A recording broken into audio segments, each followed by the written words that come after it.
Like and subscribe, and ring the bell to join us for more adventures.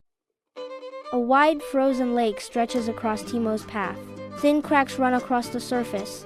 The ice looks solid from afar, but up close it appears uncertain and fragile.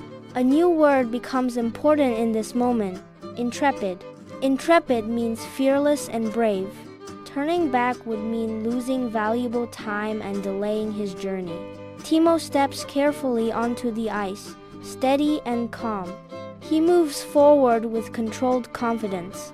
He reaches the other side safely. Timo remembers that being intrepid means staying brave, even when the path feels uncertain, and that courage helps him move forward when fear tries to hold him back. For more cartoon stories and advanced English vocabulary, and to build the skills you need for exam success, visit vocabcartoons.com. Cartoons, quizzes, and games that help you learn fast. Start free.